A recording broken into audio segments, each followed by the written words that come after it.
So now that we've finished the Dix-Hallpike, we're going to do the positional tests. And you'll notice that the patient is lying at an incline, so it's a 30-degree incline. This is the same position that she would be in for the caloric testing that's going to come later. So that's why she's in this position. And here we're going to try to put her head in the center, and then we're going to put her head to the right and to the left. And we may even have to roll her on her side. So we're going to look to see, can we provoke nystagmus in a specific position? Okay, so I'm going to get started. I'm going to put the cover on because this test is also done the eyes open in the dark.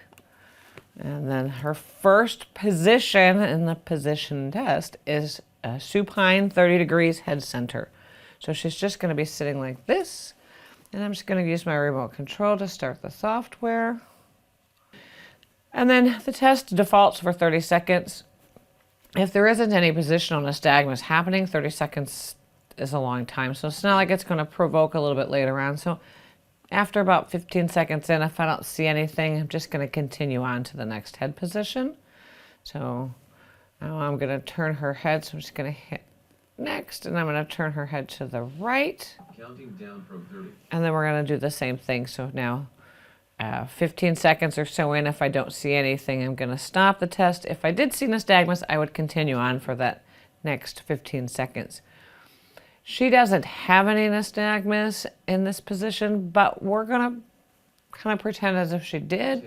And if she did have nystagmus, then we would want to stop this test and open up her head, her body to the right subtest. So, and there we go. So we selected the body to the right. And so now my instructions to her, this is a little awkward for the patient. So you really want to kind of help them through, make them feel comfortable doing this. So what I'm going to ask her to do is to tuck her right arm underneath, and she's going to come up on her right leg and her right arm. And then I'll usually hold the head here, not holding her head into position. She's laying down on the side, but I'm kind of here for support, just to let her know that I'm here.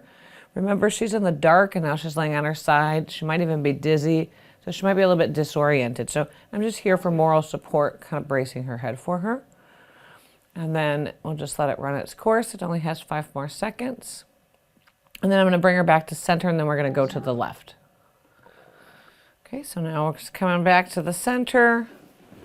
I'm going to let her relax for a second. You okay? All right. And then first thing we're going to do is roll her head to the left now. So just rolling her head to the left. And then we'll start the test.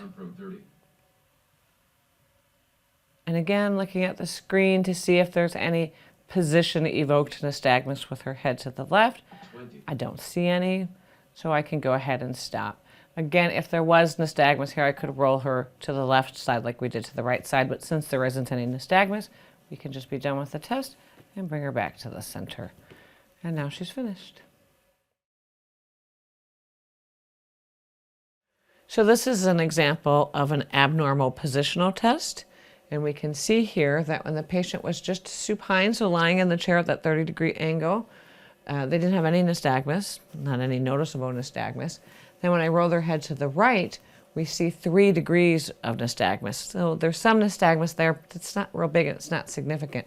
And then when I rolled the head to the left, I can see that the nystagmus went all the way up to 16 degrees per second. So this is a really nice definitive test for a left lateral canal BPPV because the nystagmus is in both directions, but stronger when the head is rolled to the left.